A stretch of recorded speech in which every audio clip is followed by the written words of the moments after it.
The awesome folk over at Capcom recently released one of the greatest compilations they have ever released. Which is quite the statement, right? Considering we've had Street Fighter compilations, Mega Man compilations, arcade compilations, Resident Evil compilations, and my favourite up to this point, the Beat 'em Up Bundle compilation. But sorry, Captain Commando, it's time to move aside. Because as part of the awesome Capcom Fighting Collection 2, we finally have Power Stone 1 and 2.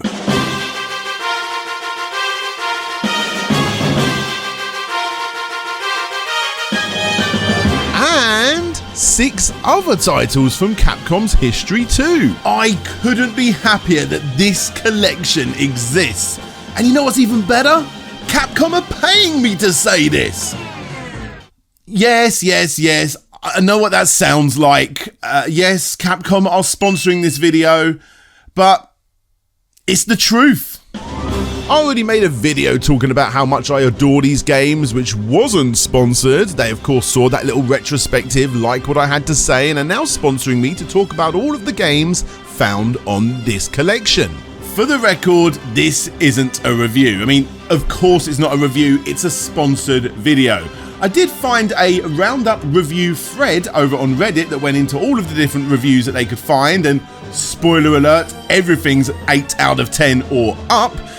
Instead, what I want to do for this video is look into the history of every single game found on this collection, and what better place to start off than with Street Fighter. Or to be more specific, Street Fighter Alpha 3 Upper.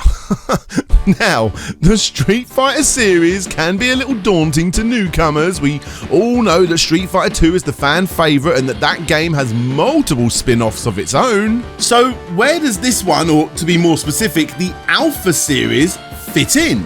Well, the story starts back in October of 1994.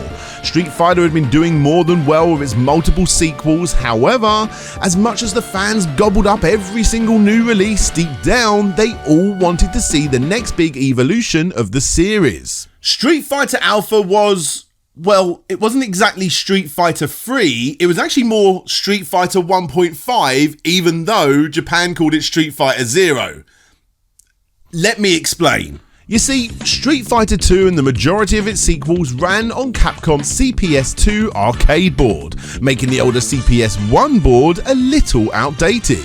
Capcom obviously wanted to keep arcade owners happy, so they set up a deal where if you buy the CPS-2 boards, then they will buy back the CPS-1 boards. As great as this business move was, it left Capcom with a whole heap of these older but still rather impressive CPS-1 arcade boards. And this is where the original Alpha game comes into play. Round 1, fight! Not only did they want to create a sort of new series with a fresh new anime look inspired by the oh so popular Street Fighter 2 animated movie, but they attempted to make the new spin-off run on the older hardware too.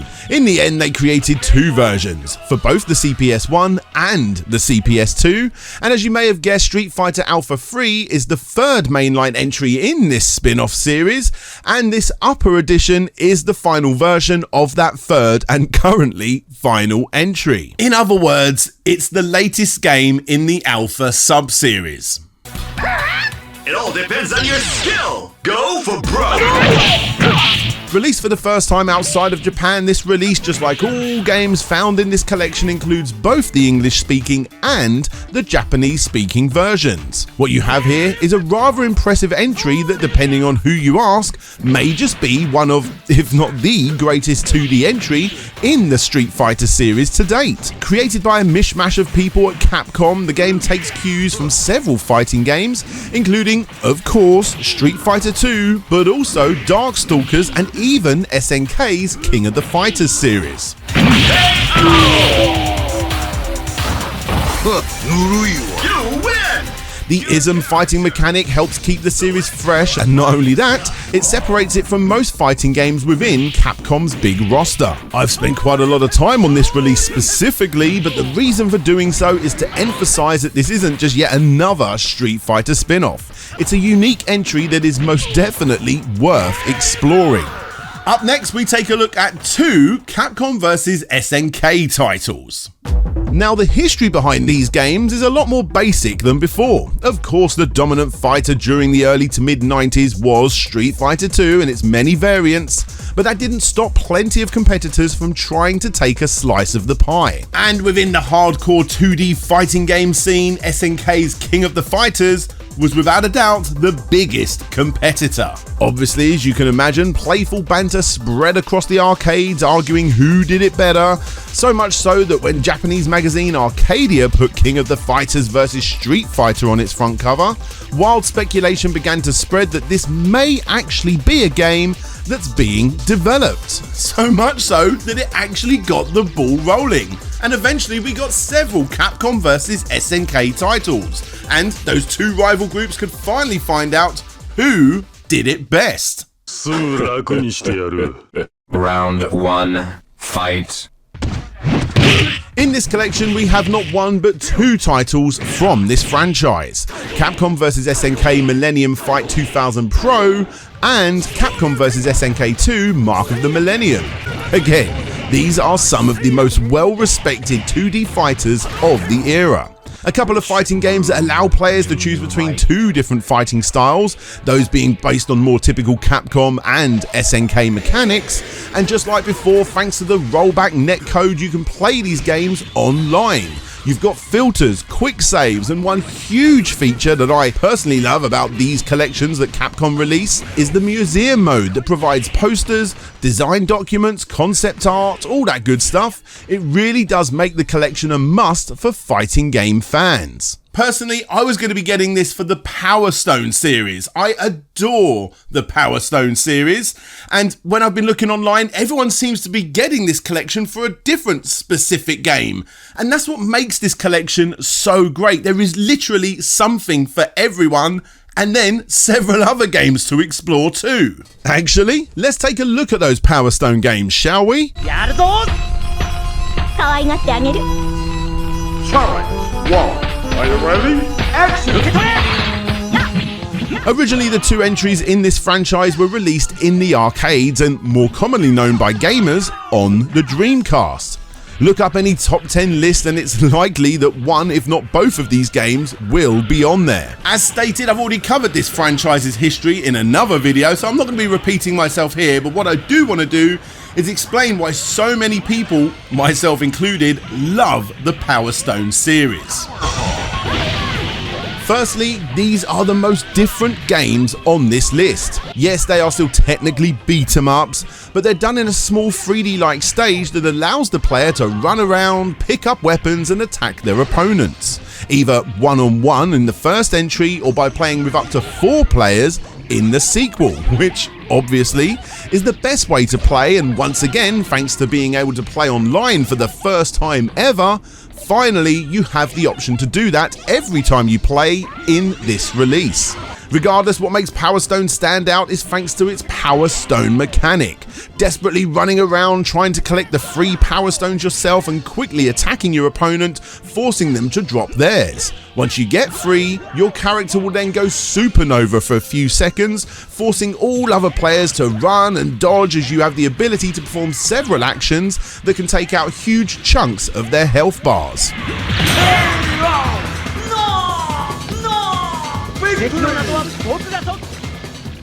Power Stone is a brilliantly addictive series, and besides one compilation which came out on the PSP yonks ago, this is the first time digitally or physically we've seen Power Stone come back, and I simply couldn't be happier. It's also worth pointing out that this game is without a doubt the most accessible game in this collection by a country mile. All games found in this collection provide pretty impressive training modes that help newcomers get to grips with these classics, as well as giving veterans a place to master their skills, but Power Stone is quite the basic game with its inputs. That's not to say it's the same level as a throwaway party game. The storyline mode in Power Stone 2, for instance, will indeed test you and force you to learn new ways of taking on enemies.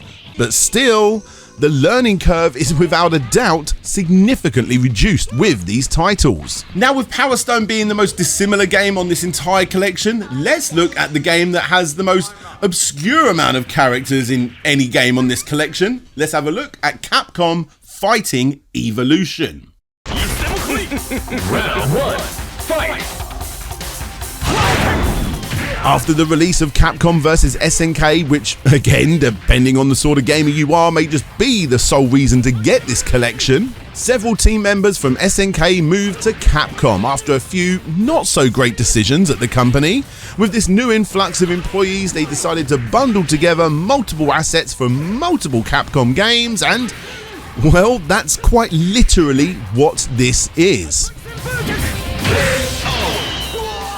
Capcom Fighting Evolution, also known as Capcom Fighting Jam in Japan, again you have access to both versions of every game so you can try them both out, is the most insane roster in this collection.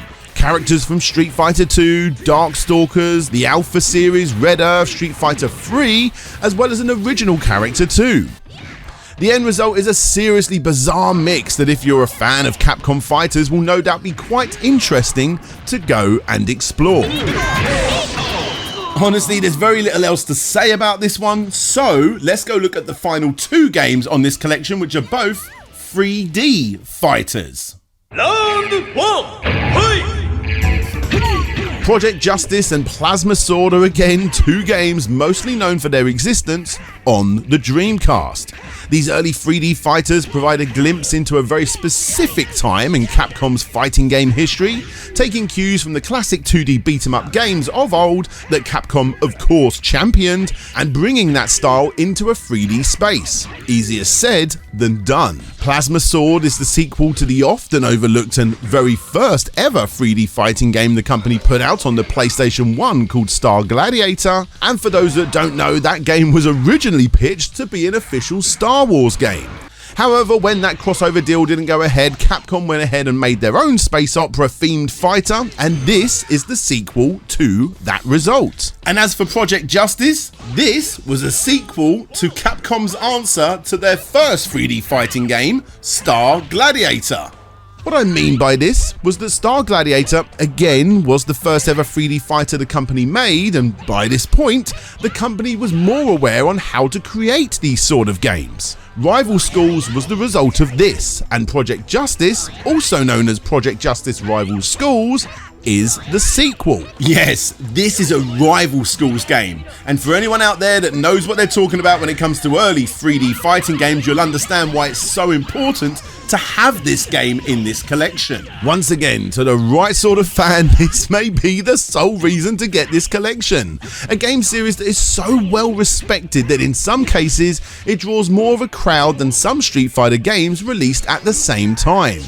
With a fantastically addictive story of, you guessed it, rival schools, all featuring students with different fighting mechanics set in a yet to be explored setting, the classroom.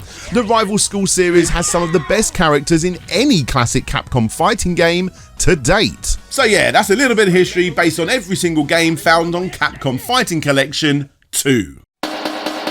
Yes, once again, this is a sponsored video, but I'm sure you will all agree when I say that Capcom are the GOAT when it comes to one-on-one fighters, and this collection, more so than many of their previous compilations, truly does have something for everyone.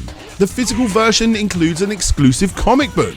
You have multiple new soundtrack arrangements for several of the games, display features, look, it's all here. Hardcore fans will have their sole reason to get this collection. Like I said, for me, it's Power Stone. But what makes this collection so good is that you have multiple other games to discover too. A huge thanks to Capcom for reaching out and wanting to work with me on this one. Seriously, talking about Power Stone with you guys, it's what a dream come true. Thank you guys so much. And to all of you people out there want to know a little bit more, there'll be a link down in the description for you to go and find out a little bit more. Thank you Capcom, thank you everyone for watching the video, thank you for all the support, and until next time, DJ Slope signing out, and hopefully I'll see you all next time. Bye bye.